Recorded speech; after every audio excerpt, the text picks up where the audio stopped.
Sa loob ng 1 hanggang 2 araw, posible raw mamuo at maging kauna-unahang bagyo ngayong taon ang sama ng panahon sa silangan ng bansa. Para bigyan tayo ng update tungkol dyan, makakausap natin si Mr. Chris Perez, weather forecaster ng Pag-asa. Magandang gabi, Mr. Perez. Magandang gabi rin, Mark. Nasaan na ho ngayon ang active low pressure na yan? Mark, patuloy pa rin binabaybay ng low pressure area itong karagatan na nasa tapat ng Eastern Visayas. At kanina ng alas 2 ng hapon, ito ay tinatayang nasa layong 310 kilometro silangan ng Borongan Eastern Samar. Within the next 24 to 48 hours, inaasahan po natin na posibleng maging bagyo ang nabanggit na low pressure area. Kaya't patuloy po ang pagmomonitor natin sa nabanggit na sama ng panahon. Mr. Perez, yan hong LPA na yan ba yung nagdala ng napakalakas na ulan kanina sa Metro Manila? Sa ngayon, Mark, yung mga pag-ulan na naranasan natin hindi lamang dito sa Metro Manila, kundi sa ibang bahagi ng ating bansa, ay dulot po ito ng tinatawag nating Intertropical Convergence Zone or ITCZ.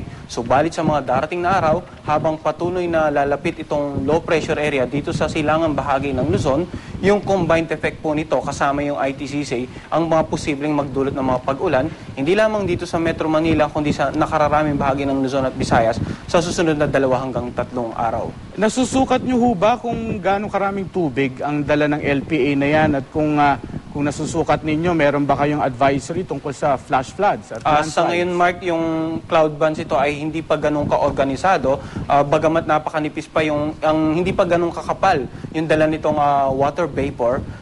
Patuloy pa rin yung pagpapaalala natin na habang papalapit ito, gaya nga ng pinakikita ng mga atmospheric models na inanalyze natin ngayong hapon, within the next 2 to 3 days, habang papalapit ito sa ating bansa, magdudulot ito ng moderate to heavy rainfall dahil na sa pinag-combined effect nito together with the ITCZ. Kaya nagpalabas po tayo ng advisory na ang nabanggit na sama ng panahon, posibleng magdulot ng pagbaha at pagguho ng lupa or dahil sa dala nitong kalat-kalat hanggang sa malawakang pagulan, dito po sa silangang bahagi ng Kabisayan at Mindanao within the next 24 hours. Now, posible po itong mabago habang gaya nga na nabanggit ko, kumikilos ito papalapit dito sa landmass ng ating bansa.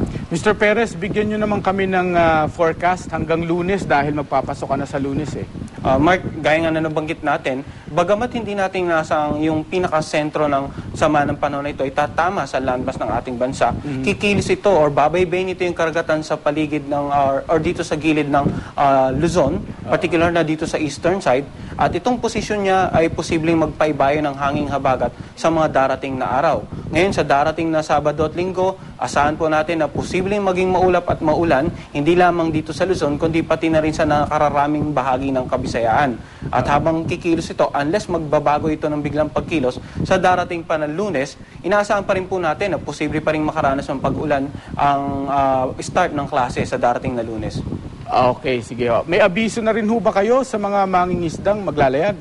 Sa ngayon, Mark, patuloy nga yung dissemination natin ng weather advisory at saka ng mga forecast natin sa mga concerned government agency, sa NDRRMC at saka sa Coast Guard. At kung ano man po yung mga panibagong weather advisories or weather bulletins na i-issue natin, patuloy pa rin po yung dissemination natin, hindi lamang dito sa mga nabanggit na government agencies, kundi dito na rin sa ilan sa mga recipient natin, mga public or government or private corporations, as well as yung pagpo-post po natin ng information sa ating website at yung mga hotline numbers natin na 24/7 pwede pong tawagan ng mga mamamayan para patuloy po nilang malaman yung mga updates sa nabanggit na sama ng panahon. Okay, maraming salamat po, Chris Perez, weather forecaster ng Pag-asa.